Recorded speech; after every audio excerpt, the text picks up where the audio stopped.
Hello students, welcome to my class.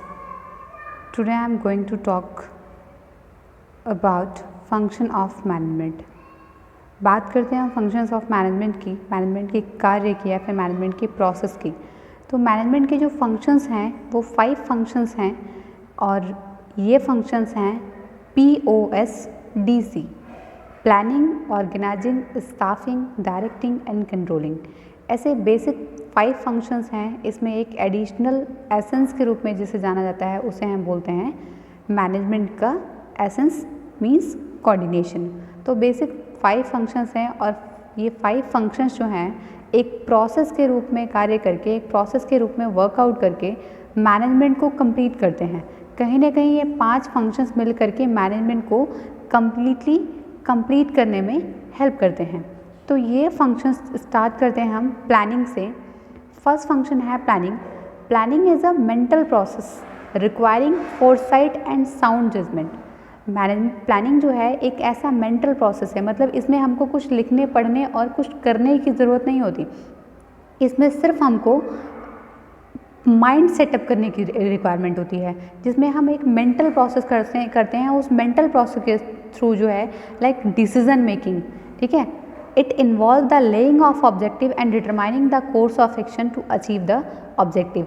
इसमें हम हमेशा एक ऑब्जेक्टिव सेट करते हैं, एक कोर्स ऑफ एक्शन को प्लान करते हैं जो हमारे कहीं ना कहीं ऑब्जेक्टिव को अचीव करने में हेल्प करता है। तो प्लानिंग जो है एक मेंटल प्रोसेस है, प्राइमरी फंक्शन है मैनेजमेंट का, और प्लानिंग से ही हमारा मैनेजमेंट जो है वो स्टार्ट होता है। तो यहाँ पर जितनी भी सारी चीज़ें होती हैं वो मेंटली, मतलब मेंटल वे में होती हैं, वो हमारी मेंटल प्रोसेस की रिक्वायरमेंट को फॉलो करते हुए होती हैं।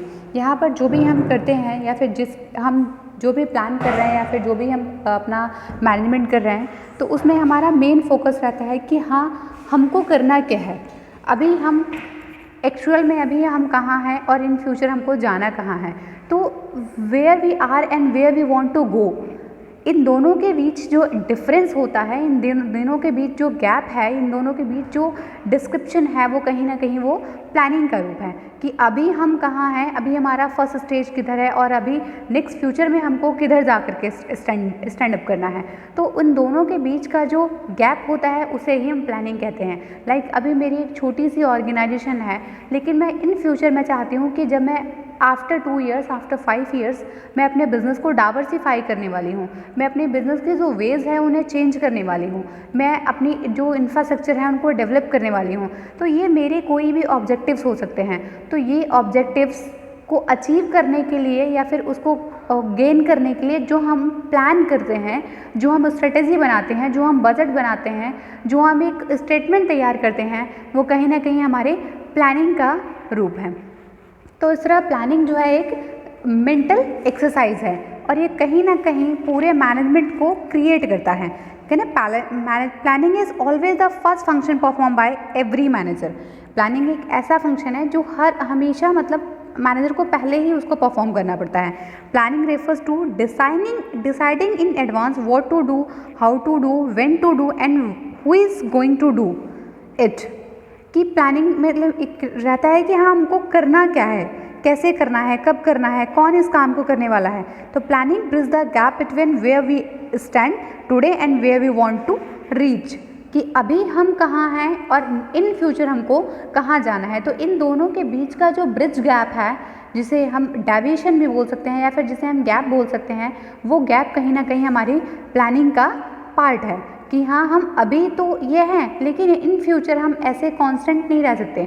इन फ्यूचर हमारी कुछ डिज़ायर्स हो सकती हैं, हमारी कुछ अचीवमेंट्स हो सकती हैं, कुछ ऑब्जेक्टिव्स हैं। तो उन ऑब्जेक्टिव को, वो ऑब्जेक्टिव्स क्या होंगे, कैसे होंगे, उनका जो वे है या फिर उनका जो प्रिस्क्रिप्शन है वो किस टाइप से होगा। तो इन सब सारी चीज़ों के बीच बारे में सोचना, इमेजिन करना, प्लान करना, कुछ फ्यूचर बे तैयार करना, तो ये सारी चीज़ें जो हैं वो हमारी प्लानिंग का पार्ट हैं। Every manager start with deciding in advance the objective of an enterprise and how to accomplish this objective. हर एक मैनेजर को रहता है कि हमको, मेरा जो ऑब्जेक्टिव है वो क्या है, ठीक है, और मैं उसको कैसे अचीव करने वाला हूँ, मतलब कि प्रॉपर एक ऑब्जेक्टिव और ऑब्जेक्टिव को अचीव करना। तो ये है प्लानिंग। सेकेंड हम बात करें ऑर्गेनाइजिंग की, तो organising means systematically arranging, grouping, synchronising and coordinating the activities and resources. हमने जो भी प्लानिंग की, प्लानिंग के अकॉर्डिंग हमारे जो रिसोर्सेज हैं उनको सिस्टमेटिकली अरेंज करना, जो भी हमारे नंबर ऑफ़ पर्सन्स हैं या फिर नंबर ऑफ़ रिसोर्सेज हैं उनको ग्रुप्ड करना, जो सिमिलर टाइप के जो भी चीज़ें हैं उनको एक साथ ग्रुप कर देना, सारी एक्टिविटीज़ को सिंक्रोनाइज करना, कोऑर्डिनेशन डेवलप करना हमारी जो भी रिसोर्सेज हैं, जो भी एक्टिविटीज़ हैं उन सब के बीच। तो ये क्या है हमारा organising. Human, material and financial, मतलब मैन, मनी और मटेरियल तीनों चीज़ों को अचीव करने के लिए या फिर तीनों चीज़ों को ऑर्गेनाइज करना ही क्या है, ऑर्गेनाइजिंग है of the company so as to achieve the business objective. हमारा जो प्लान है, हमने जो इमेजिनेशन की, हमने जो सोचा, हमने जो टारगेट सेट किया, उस हमने टारगेट सेट किया है उसको अचीव कैसे करना है, तो उसका एक प्रॉपर वे, एक सिस्टमेटिक वे, उसका अरेंजिंग ऑर्डर, उसका ग्रुपिंग ऑर्डर, उसकी सिंक्रोनाइजिंग, कोऑर्डिनेशन, ये सारी चीज़ें मिल करके जो हैं हमने जो ऑब्जेक्टिव सेट किया है उस ऑब्जेक्टिव को अचीव करने में हेल्प करेंगे। After setting up of plan, next function of every manager to organize the activities and establishing an organization structure to execute the plan। जैसे ही हम कोई भी मैनेजर जो होता है जब वो प्लानिंग कर लेता है तो प्लानिंग करने के बाद कुछ एक स्ट्रक्चर को तैयार करता है, ठीक है, और वो स्ट्रक्चर क्या दिखाता है, क्या शो करता है कि हाँ हमें अपने ऑब्जेक्टिव को अचीव कैसे करना है, हमारे पास कितना फंड है, कितना मटेरियल है, कितने ह्यूमन रिसोर्सेज हैं और उन सबको कैसे मैनेज करना है, उन सबको कैसे ऑर्गेनाइज करना है, ठीक है। ये होता है फॉर्मल ऑर्गेनाइजेशन, इनफॉर्मल ऑर्गेनाइजेशन, डिपार्टमेंटाइजेशन कर देना, ग्रुप्ड बना देना। तो ये सारी चीज़ें जो हैं कहीं ना कहीं हमारे ऑर्गेनाइजिंग का पार्ट है। मैं बोलूँ कि setting up organisational structure means deciding the framing of working, how many units and sub units or department are needed. अगर मैंने कुछ ऐसे डिपार्टमेंटल स्ट्रक्चर तैयार कर दिए तो एक ऑर्गेनाइजेशन में कितने और स्ट्रक्चर होने चाहिए, कितने सब डिपार्टमेंट्स होने चाहिए, कितने हेड डिपार्टमेंट्स होने चाहिए, उसमें कितने एम्प्लॉयज़ चाहिए काम करने के लिए, कितना फंड चाहिए, उनको कैसे मैनेज करना है, कौन सा डिपार्टमेंट किस डिपार्टमेंट से रिलेटेड है। तो ये सारी चीज़ें जो हैं वो ऑर्गेनाइजिंग है। तो मैं बात करूँ कि सिस्टमेटिकली अरेंज करना, ठीक है, ग्रुप्ड करना, मैंने कहा सिमिलर नेचर्स, जो हमारे जॉब का जो सिमिलर नेचर है सेलिंग्स डिपार्टमेंट है, तो ऑर्गेनाइजेशन की जितनी भी सेलिंग होती है उन सारी सेलिंग्स को एक साथ ग्रुप्ड करके, एक साथ पिंड करके और उनको ग्रुप तैयार कर देना, उसका डिपार्टमेंट क्रिएट कर देना। तो ये जो फंक्शंस हैं, ये जो एक्टिविटी है वो हमारी प्लानिंग पर बेस रहती है कि जो हमने प्लान किया है उस प्लानिंग को एग्जीक्यूट कर देना, जो हमने इमेजिनेशन की थी, हमने जो सोचा था उस हमारी इमेजिनेशन को यहाँ पर इम्प्लीमेंट करना है कि हाँ हम अपने फंक्शंस को कैसे परफॉर्म करने वाले हैं, या फिर हमको कौन कौन सी रिसोर्सेज की रिक्वायरमेंट है, या फिर कौन कौन से रिसोर्सेज हैं जिनको अरेंज करने की रिक्वायरमेंट है, उनको कैसे हम सिंक्रोनाइज कर सकते हैं, कोऑर्डिनेशन कितना मस्ट है। बहुत सारे डिपार्टमेंट्स होते हैं तो उनके बीच में कॉन्फ्लिक्ट्स अराइज हो सकते हैं, तो वो कॉन्फ्लिक्ट्स को रिमूव करने के लिए हमको क्या कोऑपरेशन, कोऑर्डिनेशन की रिक्वायरमेंट होगी। तो सारी चीज़ों को एक प्रॉपर वे में अरेंज करना, एक प्रॉपर वे में सेट करना, सारी चीज़ों की एफिशिएंट यूटिलाइजेशन के लिए सोचना, डिसाइड करना, तो ये है हमारा ऑर्गेनाइजिंग। ऑर्गेनाइजिंग जो है मैनेजमेंट का सेकेंड फंक्शन है after planning. Next third function है आपका स्टाफिंग। तो staffing is all about placing right person at the right job. Staffing जो है वो हमारी ह्यूमन रिसोर्सेज से जुड़ा हुआ है, अटैच है। तो हमने अभी बात की प्लानिंग की कि हमने इमेजिनेशन की, ऑर्गेनाइजिंग जो हमारे पास रिसोर्सेज हैं जो अवेलेबल हैं या फिर जो भी हमारी मैन मनी मटेरियल है उनको सबको सही वे में एक प्रॉपर वे में सिंक्रोनाइज किया, अरेंज किया, ग्रुप्ड किया। अभी हम बात करते हैं थर्ड स्टाफिंग की। तो स्टाफिंग का सिर्फ मतलब है कि सही व्यक्ति को सही काम पर लगाना, जो उसकी क्वालिफ़िकेशंस हैं उस क्वालिफ़िकेशंस के अकॉर्डिंग ही उसको जॉब प्रोवाइड करना, ताकि वो अपना 100% जो है वो ऑर्गेनाइजेशन को दे सके। तो it involve hiring and retaining an eligible and competent workforce to fill the vacancies in the organisation. यहाँ पर कहते हैं कि हम एक एलिजिबल और कॉम्पिटेंट क्वालिफाइड स्किल्ड पर्सोनल्स को अपनी ऑर्गेनाइजेशन में अपनी वैकेंट प्लेसेस के लिए, अपनी वैकेंट पोजीशंस के लिए हायर करें। अब इससे होता क्या है कि अगर एम्प्लॉयज़ स्किल्ड हैं, क्वालिफाइड हैं, क्वालिफाइड पर्सोनल्स हैं और उनके अंदर वो कॉम्पिटेंट स्पिरिट्स हैं, तो कहीं ना कहीं वो हमारे ऑर्गेनाइजेशन को एक बूम पीरियड तक पहुंचा देंगे, एक बूम टॉप लेवल तक उसको पहुंचा सकते हैं। जैसे मैं हमेशा से रिपीट करती हूँ कि ऑर्गेनाइजेशन में 3 चीज़ें मस्ट होती हैं, मैन, मनी, मटेरियल। लेकिन अगर आपका मटेरियल आपके कंपटीटर से कम ज़्यादा है तो भी आप अच्छे से मैनेज कर सकते हो, आपके पास पैसा थोड़ा कम ज़्यादा है तो भी आप प्रॉपर मैनेज कर सकते हो। लेकिन अगर आपके पास ह्यूमन रिसोर्सेज अच्छे नहीं हैं, ह्यूमन बींग्स अच्छे नहीं हैं, मतलब आपके पास एम्प्लॉयज़ अच्छे नहीं हैं, तब आप किसी भी टारगेट को, किसी भी ऑब्जेक्टिव को ईजिली अचीव नहीं कर सकते। तो किसी भी ऑर्गेनाइजेशन के टारगेट्स को अचीव करने के लिए इम्पोर्टेंट है, मस्ट है वहाँ की ह्यूमन रिसोर्सेज। तो वो ह्यूमन रिसोर्सेज हायर करते हुए आपको इतना ध्यान में रखना चाहिए कि आप किस प्लेस के लिए कैसे एम्प्लॉय को हायर कर रहे हो। तो उसकी जो भी आपकी जॉब पोजीशन है, पहले उसको एनालाइज करना, पहले उसकी पूरी डिस्क्रिप्शन तैयार करना कि हाँ आपको किस वैकेंट प्लेस के लिए रिक्वायरमेंट है, और आप जो भी एम्प्लॉय को हायर करोगे उसके अंदर क्या क्या क्वालिफिकेशंस होनी चाहिए, वो किस फील्ड से है, आप जो हायर कर रहे हो वो दोनों चीज़ें मैच कर रही हैं कि नहीं, उसकी क्वालिफिकेशन और आपकी वैकेंट जॉब पोजीशन की जो रिक्वायरमेंट है वो दोनों मैच कर रही हैं कि नहीं कर रही हैं। तो इन दोनों चीज़ों को मैच करते हुए, तो इससे क्या होता है कि अगर हम प्रॉपर वे में एक एफिशिएंट एम्प्लॉई जो है हायर करेंगे, एक क्वालिफाइड एम्प्लॉय को जब हायर करेंगे, तो कहीं ना कहीं हमारी जो वर्किंग है वो बहुत स्मूथ चलेगी, हमारा जो ऑर्गेनाइजेशन है वो ईजिली ग्रो कर सकता है। लेकिन अगर आपके पास एम्प्लॉयज़ नहीं हैं तो वो ईजिली ग्रो नहीं करेगा। तो स्टाफिंग जो होता है हमारा ह्यूमन रिसोर्सेज से कनेक्टेड रहता है कि हमारे पास जो ह्यूमन रिसोर्सेज हैं वो बहुत ही परफेक्ट होने चाहिए, बहुत ही मतलब क्वालिफाइड, एलिजिबल, स्किल्ड्स होने चाहिए, मतलब जो हर फील्ड में बीट कर सके, किसी भी कंपटीटर्स को कम्पीट कर सके, कम रिसोर्सेज में भी अच्छा आउटपुट दे सके, कम टाइम में ज़्यादा से ज़्यादा वर्क काम कर सकें। और कंडीशन बस इतनी ही रखनी चाहिए कि आप जो भी आप पर्सन को हायर कर रहे हो वो आपकी वैकेंट जॉब पोजीशन के लिए परफेक्ट हो। अब वो परफेक्ट कब हो सकता है, जब आपको अपने वैकेंट जॉब पोजीशन की डिस्क्रिप्शन पूरी पता होगी कि हाँ लाइक आप एक अकाउंटेंट हायर कर रहे हो तो आपको पता होना चाहिए अकाउंटेंट जो है वो कॉमर्स फील्ड से होना चाहिए, उसको बेसिक नॉलेज होना चाहिए। अकाउंटेंट है तो उसको कंप्यूटर की नॉलेज होना चाहिए, और इसकी जो बेसिक क्वेरीज हैं उनके बारे में आप थोड़ा सा आइडेंटिफाई हो सको, या फिर आपकी जो भी डिस्क्रिप्शन है उसको प्रॉपर तैयार कर सको। नेक्स्ट है हमारा 4th फंक्शन जो है वो है directing.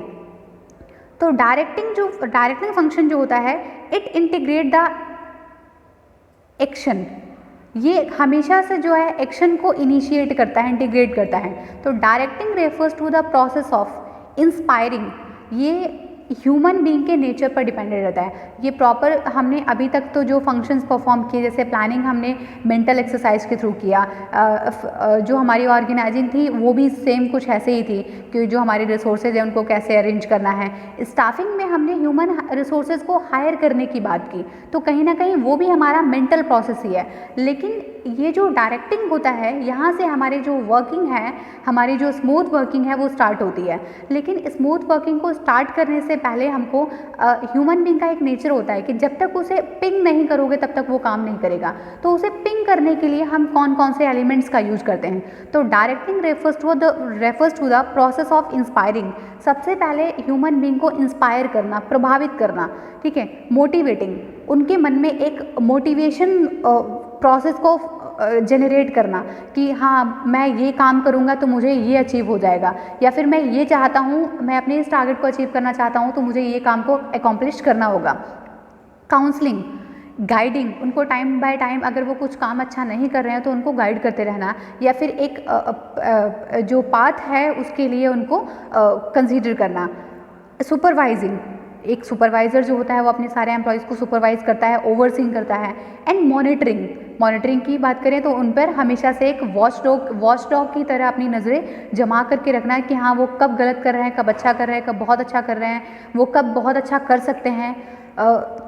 The subordinates, so that they can perform the assigned task in an efficient way. अगर हम इन सारे एलिमेंट्स का यूज़ करेंगे तब कहीं जाके ह्यूमन बीइंग जो हैं वो हमारे एफिशिएंट वे में काम करते हैं, और एफिशिएंट वे में जब काम करेंगे तभी कहीं जा कर के हम अपने असाइन टास्क को अचीव कर सकते हैं। तो डायरेक्टिंग ह्यूमन बीइंग के लिए मस्ट है, क्योंकि मेंस जो होते हैं वो अलग अलग बैकग्राउंड से ऑर्गेनाइजेशन में आते हैं, अपने अलग अलग सपने लेकर के आते हैं, अपने अलग अलग टास्क लेकर के आते हैं। लेकिन यहाँ पर क्या होता है कि मैनेजमेंट जो है वो एक ग्रुप एक्टिविटी है, ठीक है। यहाँ पर जब बहुत सारे एम्प्लॉयज़ आते हैं तो उनके जो इंडिविजुअल गोल्स हैं, जो इंडिविजुअल टास्क हैं वो अलग अलग हो सकते हैं, लेकिन जब वो मैनेजमेंट के अंदर वर्क करना स्टार्ट करते हैं, मैनेजर जब उनसे काम करवाता है तो उसकी ड्यूटी बनती है कि वो किस तरह से ह्यूमन बीइंग को इन्फोर्स कर रहा है, और वो इन्फोर्स करने के लिए बहुत सारे चीज़ों को, बहुत सारे एलिमेंट्स का यूज़ करता है। लाइक मैंने कहा इंस्पायर, तो कई बार एक जैसे लीडर की बात करें तो एक जो लीडर होता है वो लीडरशिप क्वालिटी जो होती है एक पर्सन के अंदर वो कब कैसे होती है, ये नहीं कि हाँ तुम मुझे फॉलो करो फोर्सफुली। वो क्या होता है कि एक गुड लीडर या फिर एक एफिशिएंट लीडर वही होता है जो अपने एट्रीब्यूट्स से लोगों को इंस्पायर कर सके, अपने फीचर से, अपने वर्च्यू से लोगों को इंस्पायर कर सके। तो यहाँ पर इंस्पायरिंग का बहुत बड़ा रोल है जो कि लीडरशिप से कनेक्टेड है, कि एक मैनेजर जो है वो एक अच्छा लीडर होना चाहिए जो अपने गुण से, अपने वर्च्यू से, अपने एट्रीब्यूट से अपने सबॉर्डिनेट्स को इंस्पायर कर सके। मोटिवेटिंग, लाइक उनको बार बार लालच देना, उनको ग्रेडी बनाना, लाइक कि अगर तुम बहुत अच्छा काम करते हो तो तुम्हारी सैलरी हाइक कर दी जाएगी या एज अ बोनस मिलेगा, या फिर बात करें कि नॉन फाइनेंशियली उनके लिए क्लैप्स करवा देना, या फिर board employee of the month notice board पे लिखवा देना, उनको काउंसिल करना कि हाँ तुम कब अच्छा कर सकते हो, तुम्हारे लिए कौन सा फील्ड अच्छा है, तुम किस फील्ड में बहुत अच्छा कर सकते हो, क्या तुम्हारे लिए बेस्ट है। तो ऐसे बहुत सारे एलिमेंट्स का यूज़ करके डायरेक्टिंग को कंप्लीट किया जाता है। अब last but not least function of management, controlling. बात करें कंट्रोलिंग की, तो controlling is a backward looking process. Controlling जो होता है वो प्रीवियस फंक्शंस पर आधारित रहता है। अब प्रीवियस फंक्शंस हम बात करें तो ये एक तो चेन चल रही है, प्रीवियस फंक्शन मतलब डायरेक्टिंग, लेकिन ये डायरेक्टिंग पर नहीं, प्लानिंग पर बेस्ड रहता है। तो controlling is a backward looking process that help in keeps a check on the activities of the organisation, जो कि क्या करता है वो हमेशा अपनी प्रीवियस एक्टिविटीज़ को चेकआउट करता रहता है, पूरा देखता रहता है कि हाँ लास्ट टाइम पे क्या हुआ था, लास्ट ईयर हमने क्या किया और इस बार हम क्या करें, to identify the errors and omissions. जितनी भी हमारी मिस्टेक्स हैं, भूल चूक हैं, उनको सुधारने के लिए in the activities and take corrective actions in order to overcome the deviations from its goals। कि जो भी हमारे प्रीवियस फंक्शंस हैं या फिर जो भी हमारा प्रीवियस रिजल्ट है उससे जो हमारा एक्चुअल रिजल्ट है उसको कंपेयर करता है। बोलते हैं ना कि planning is finding the deviation, ये क्या करता है कि डेविएशंस फाइंड करता है। In this function managers try to match the actual performance with the plan performance. जो हमारी एक्चुअल परफॉर्मेंस है और जो हमारी प्लान परफॉर्मेंस थी उन दोनों के बीच उन दोनों को मैच करता है।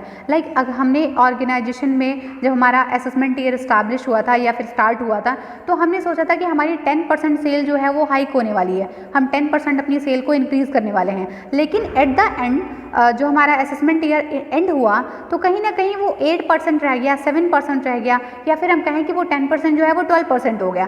तो चाहे वो नेगेटिव डेविएशन हो चाहे वो पॉजिटिव डेविएशंस हो, तो वो डेविएशंस क्यों आई, ठीक है, कैसे आई, और उसको अगर वो आ भी गई तो क्या ऐसी चीज़ें हैं या फिर क्या ऐसे कंटेंट हैं जिसके थ्रू हम उसको सही कर सकते हैं, ठीक है ना। Taking corrective actions in order to overcome the deviations from its goals, कि जो भी हमारे गोल्स के बीच में डेविएशंस आई हैं उन डेविएशंस को ठीक करना भी कंट्रोलिंग का काम है। तो कंट्रोलिंग एक बैकवर्ड लुकिंग फंक्शन है जो प्रीवियस रिजल्ट्स को देता है, प्रीवियस हमारा जो प्लान्ड आउटपुट है, मतलब हमारा जो स्टैंडर्ड था उस स्टैंडर्ड से कंपेयर करता है कि जो हमने सोचा था या फिर जो हमने इमेजिनेशन की थी या फिर जो हमने टारगेट सेट किया था तो वो at the end of the assessment year वो कंप्लीट हुआ कि नहीं हुआ।